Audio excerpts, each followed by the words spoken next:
श्री शिवाय नमस्तुभ्यं। आज शनिवार का दिन है, जिस दिन अपन इस दरिद्रता से मिलने के लिए पीपल के पेड़ के नीचे आए हैं। हिंदू धर्म में ये दिन पीपल के वृक्ष के लिए पूजनीय होगा। जो भी शनिवार के दिन पीपल के वृक्ष की पूजन करेगा, दूध चढ़ाएगा या मिष्ठान का भोग लगाएगा, लक्ष्मी और नारायण उसके घर में प्रवेश कर जाएगा।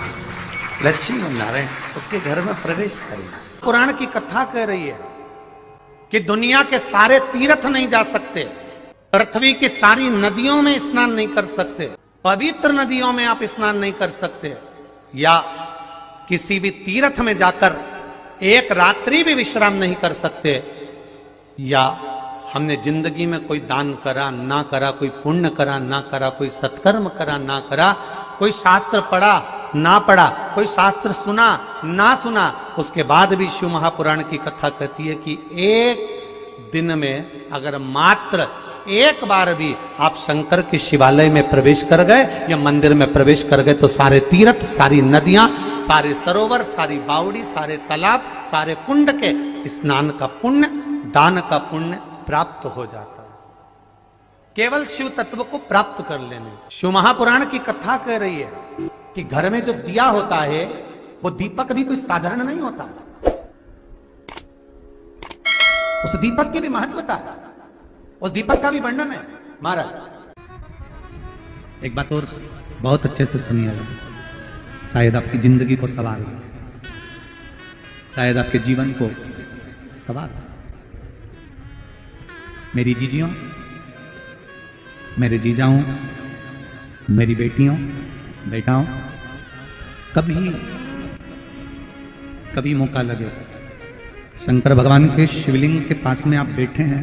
यहां तक शास्त्र कहता है कि घर में अगर किसी को बहुत तेज बुखार आ गया है, बहुत तेज बुखार, और बच्चा उस बुखार में तप रहा है, बहुत तप रहा है, महाराज तुम जिस दिए में भगवान की आरती उतारते हो, जिस दिए से तुम भगवान की पूजन करते हो,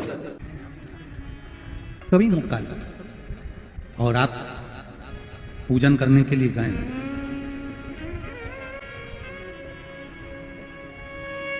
कभी पूजन करने के लिए, और आपको शंकर भगवान के शिवलिंग के पास में या शंकर भगवान के शिवलिंग के ऊपर कनेर का अगर पीला फूल देखा है ना आप लोगों ने, अरे बोलो तो जम के, देखा है? कनेर का यदि पीला फूल शिवलिंग के आसपास में या शंकर भगवान के ऊपर कहीं रखा हुआ भी दिख जाए, विषम परिस्थिति हो, बहुत हिम्मत ना हारते हो, तभी भगवान अकेले में एकांत में आप पहुंचे उनके पूजन के लिए, कनेर का पुष्प वहां रखा है,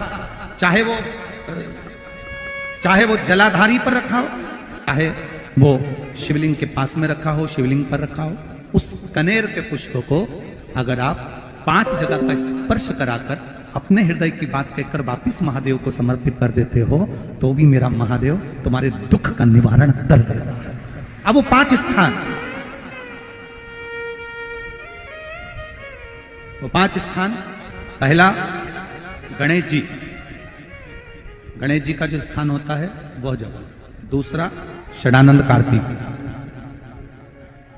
तीसरा अशोक सुंदरी वाला स्थान, चौथा जलाधारी जो ऊपर से बूंद बूंद जल नीचे गिरा रही है, जया, विषहरा, शामली बारी, दौतली, देव, शंकर जी की 5 बेटियों का, और 5वें नंबर का है शंकर भगवान के, जो कैसे वर्णन किया जाए, त्रिशूल के 3 भाग होते हैं। करें दर्शन आप लोगों ने, ये से सामने त्रिशूल लगा है, इस त्रिशूल के ऊपर देखेंगे तो 3 भाग दिख रहे हैं, नजर आ रहे हैं सबको?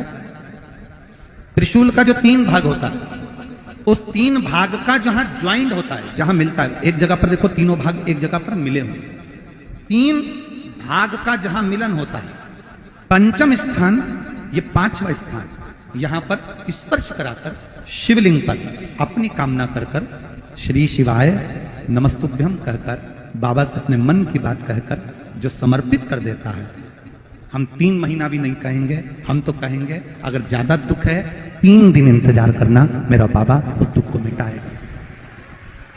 3 महीना बहुत दूर, पर करना है दिल से। और कई तरह के दीपक होते हैं, दीपक का भी विधान वर्णन किया गया, उस दिए का भी वर्णन किया गया। यहां तक शास्त्र कहता है कि घर में अगर किसी को बहुत तेज बुखार आ गया है, बहुत तेज बुखार, और बच्चा उस बुखार में तप रहा है, बहुत तप रहा है, महाराज तुम जिस दिए में भगवान की आरती उतारते हो, जिस दिए से तुम भगवान की पूजन करते हो, उस दिए की बत्ती को नीचे डाल दीजिए और उस दिए को पानी की बाल्टी में धो दीजिए। कौन सी बाल्टी में? जिस बाल्टी के पानी से आप बच्चे को स्नान करा सको। महाराज केवल भगवान पर से ले जाकर, पास में से ले जाकर उस बाल्टी में थोड़ी देर डाल दो और उस बाल्टी के पानी से उस बच्चे को स्नान करा दीजिए। 15 से 20 मिनट, आधा घंटा लगेगा बच्चे का। बड़ी बेचैन दिख रही हो तुम, क्या बात है? पार्वती जी कहती है देवव्रत, कश्मीर प्रदेश का एक भक्त देवव्रत बेलपत्री के वृक्ष के नीचे बैठकर आपका मंत्र जाप कर रहा। मैं आपको जगाना नहीं चाहती थी, पर बेलपत्री के वृक्ष के नीचे लक्ष्मी झाड़ू लगाती है, सरस्वती वीणा बजाती है, इंद्राणी उस बेलपत्री के वृक्ष के नीचे जल का सिंचन करती है। 33 कोटि देवी देवता उस बेलपत्री के वृक्ष की जड़ में विराजमान होते हैं। इसलिए देवव्रत एक बार पंचाक्षर मंत्र बोलता है तो वो 33 करोड़ बार गिना जाता है। ऐसा बेलपत्री का वृक्ष होता है। बेलपत्री के वृक्ष के नीचे एक बार अगर भगवान का नाम लिया जाता है तो वो 33 करोड़ बार, 33 कोटि बार गिना जाता है। एक मंत्र केवल नमः शिवाय, ओम नमः शिवाय, नमः शिवाय, ओम नमः शिवाय, 33 कोटि बार गिना है।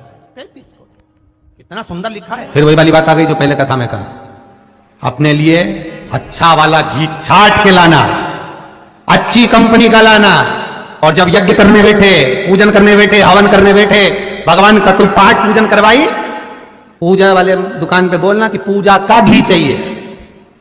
तो वो पूजा का सामान बेचने वाला भी चतुर था, उसने पूजा का ही घी दिया। तो इन्होंने पूछा भैया ये घी कितने का? तो क्या 80 रुपए का? तो 80 रुपए का आधा किलो? तो क्या पूजा का है? भारत की भूमि पर इस मृत्यु लोक में, पूरे विश्व में ऐसे कई घर हैं जिनके घर में गुजारा करने के भी आफत है। पहनने के कपड़े नहीं, किसी के यहां पर भोजन नहीं, किसी के यहां जमीन नहीं, किसी के यहां दुकान नहीं, कोई पूरी जिंदगी किराए के मकान में निकाल देता है। नहीं है। मेरा एक निवेदन है, इस कथा को जितने छत्रपति संभाजी नगर के श्रोता भाई बहन श्रवण कर रहे हैं उनसे निवेदन करूंगा, आप हाथ का ठेला लगा रहे हो, सब्जी का ठेला लगा रहे हो, फल का ठेला लगा रहे हो, धक्के की जिंदगी जी रहे हो, दरवाजे पर बैठे हो, कहीं ना कहीं तुम दास्य भाव की जिंदगी जी रहे हो, तकलीफ में जिंदगी जी रहे हो, बहुत दुख की जिंदगी जी रहे हो, बहुत कष्ट की जिंदगी जी रहे हो, उनसे केवल निवेदन करूंगा 3 महीने 2 जगह पर जल चढ़ाना प्रारंभ कर दीजिए। केवल 3 महीने। एक शंकर भगवान के शिवलिंग पर, दूसरा बेलपत्री के पेड़ के नीचे। 2 जगह पर जल चढ़ाना 3 महीने लगातार चालू कर दो, बाबा तुम्हारा हाथ पकड़कर तुम्हें उन्नति की सीढ़ी पर चढ़ा देगा। हमें कोई चमत्कार करना नहीं आता, और ना हम कोई तंत्र विद्या या मंत्र विद्या जानते हैं, ना हमारे पास में बेल है, ना हमारे पास में भभूति है। हमारे पास में तो केवल शिव का नाम है। आप श्री शिवाय नमस्तुभ्यम बोलो, ओम नमः शिवाय बोलो, नमः शिवाय बोलो, चाहे महामृत्युंजय मंत्र बोलो, उसका स्मरण करते करते भगवान शंकर के शिवलिंग पर जल, और उसी पात्र में जो जल तुमने शंकर जी को चढ़ाया है उसमें से बचा हुआ थोड़ा सा जल बेलपत्री के पेड़ के नीचे चढ़ाना प्रारंभ कर दो। अलग से बेलपत्री के पेड़ के नीचे चढ़ाने के लिए अलग से लोटा भर के जल जरूरत नहीं पड़ेगी। जो तुमने शिव जी को जल चढ़ाया, जो तुमने देवाधिदेव महादेव को जल चढ़ाया, बस उसी पात्र का जल शंकर जी को चढ़ाओ, उसमें से बचा हुआ थोड़ा सा जल बेलपत्री के वृक्ष के नीचे चढ़ाना प्रारंभ करना। कौन सा बेलपत्री का वृक्ष? जिसकी छाया आपके ऊपर आ रही हो। शिव महापुराण बड़ी सुंदर बात कहता है, ध्यान दीजिएगा। जिस बेलपत्री का पौधा तुम्हारे सिर का, और ये दोनों हाथ ऊपर कर लो, अपन खड़े हुए और खड़े होकर दोनों हाथ ऊपर करे, इतना बड़ा बेलपत्री का पौधा है, उस बेलपत्री के पौधे की पत्ती को कभी तोड़कर शंकर जी को नहीं चढ़ाना चाहिए। ध्यान रखना। कितना बड़ा पौधा। आप खड़े हो जाओ और खड़े होने के बाद आपका हाथ ऊंचा कर लेना।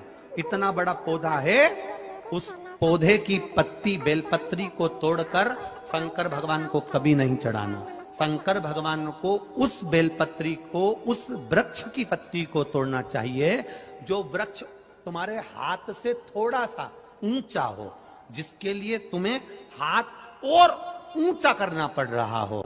जैसे एक बच्चा अपनी मां की गोद में बैठने के लिए दोनों हाथों से उचकता है, आवाज लगाता है, उचकता है, आवाज लगाता है, हाथ ऊपर करता है, तो मां उस बच्चे को गोदी में ले लेती है। उसी तरह उस बेलपत्री के वृक्ष की पत्ती तोड़ना चाहिए जिसने थोड़ी उन्नति कर ली हो, जो थोड़ा ऊंचा हो गया हो। तुम उसको पाने का प्रयास करो तो भगवान भी तुम्हें अपनी गोदी में ले ले। ऐसे वृक्ष की पत्ती तोड़। अब तुम छोटा सा पौधा, बिल्कुल जरा सा पौधा, उसी की पत्ती तोड़कर महादेव को चढ़ाओगे, ये श्रेष्ठता नहीं। यदि बेलपत्री का पेड़ आपके यहाँ है और मान लो कई लोग बेलपत्री गमले में लगाते हैं या छत के ऊपर लगा देते हैं, बेलपत्री का वृक्ष जो होना चाहिए वो घर के ठीक पीछे के भाग में, पीछे के भाग। या बेलपत्री का वृक्ष अगर पीछे नहीं है तो आप अपने घर से जब बाहर निकलते हैं तो राइट हैंड की ओर बेलपत्री का वृक्ष होना चाहिए। आप जब घर से प्रवेश कर रहे हैं, बाहर की ओर निकल, वो सुख का अनुभव करा। यदि घर से निकलते समय बेलपत्री का पेड़ लेफ्ट में अगर आता है, आप जिस घर से निकल रहे हो लेफ्ट में अगर बेलपत्री का पेड़ आता है तो आप 1 रुपए कमाएंगे, 1.25 रुपए खर्च होगा, पैसा हाथ में टिकेगा नहीं। घर में 10 लोग भी कमा रहे हैं तो पैसा घर में दिखेगा नहीं, आएगा जरूर, सारे काम होंगे पर टिकेगा नहीं। यदि लेफ्ट में, राइट भाग का बेलपत्री सुख का अनुभव। बेलपत्री का वृक्ष घर में लगाओ तो घर के पीछे के हिस्से में लगाना चाहिए, और ऐसी जगह नहीं लगाना कि जहां पर बेलपत्र में गंदा पानी जाए या कोई गंदी वस्तु उसके नीचे पड़े। 33 करोड़ देवी देवता बेलपत्री के पेड़ के नीचे सोमवार के दिन, कोई रविवार के दिन, कोई मंगलवार, कोई बुधवार, कोई गुरुवार, कोई शुक्रवार, कोई शनिवार के दिन बेलपत्री के नीचे आकर 33 करोड़ देवी देवता हो तप करते हैं, साधना करते हैं। बेलपत्री के पेड़ का बड़ा प्रमाण है। एक बेलपत्री ऐसी होती है जो कि शंकर पर अगर चढ़ी हुई है तो वापिस उतार कर धोकर फिर शिव को चढ़ा सकते। किसी व्यक्ति से कोई काम करवाना है, वो काम नहीं कर रहा, कोई फाइल आगे नहीं बढ़ रही है, कोई कार्य अटक रहा है, या फिर कहीं रुपया पैसा अटक गया हो, नहीं निकल रहा हो, तो एक जल के पात्र में जल भरकर 5 बेलपत्री शिव जी को समर्पित कर कुंदकेश्वर महादेव का नाम लेकर एक सफेद पुष्प बेलपत्री के ऊपर जो शिव जी को चढ़ाई है उस पर समर्पित कर जल जो लेकर गए हो, अपनी उस कामना को कर कि मेरा ये कार्य अटक रहा है, ये कार्य नहीं हो रहा, कुंदकेश्वर महादेव का नाम लेकर धीरे धीरे जल की धार चढ़ाइए। और एक बात हमेशा याद रखना, फिर निवेदन कर रहे हैं, अच्छे से समझ लेना, शंकर जी पर जब जल चढ़ता है, शिव जी का जब अभिषेक होता है, शंकर जी पर जब जल चढ़ाया जाता है, दूध चढ़ाओ, जल चढ़ाओ, कुछ भी चढ़ाओ, पर एक बात का स्मरण अपने जीवन में होना कि इतने ऊपर से मत चढ़ाना कि जल चढ़े और छींटे आपके ऊपर। बहुत ध्यान दीजिएगा। हाँ, तो यहां तक वर्णन करा गया है कि शंकर जी का जल चढ़ा हुआ जहां से बहकर जाता है ना, उसको लांगा तक नहीं जाता। यहाँ लांगते हैं क्या? नहीं ना, परिक्रमा भी करेंगे तो वहीं से लौट कर वापिस उधर जाएंगे। शिव जी का जहां से जल बहकर जा रहा हो, चढ़ा हुआ जल जहां से बहकर जा रहा हो, उसको लांगा तक नहीं जाता। और कई लोग बड़े बड़े आनंद में शंकर जी पे इतनी ऊपर से जल चढ़ाएंगे तो वो छींटे पूरे अपने ऊपर आना चाहिए, शरीर पर आना चाहिए। नहीं नहीं, उसका दोष है हमारा, उसका दोष है। आप भगवान को अगर जल चढ़ाओ, दूध चढ़ाओ, तो मान लो अगर जैसे एक सरल भाषा में समझ लो और अच्छे से, कि जैसे ये शिवलिंग है, शंकर जी का ये शिवलिंग है। और आप जल चढ़ा रहे हो तो इतनी ऊपर से छोड़ोगे तो पानी का छींटा तो अपने ऊपर आएगा, पर वही जल, वही दूध, वही सामग्री आप शिवलिंग से थोड़ी सी दूरी बनाकर अगर आप समर्पित करेंगे तो बाबा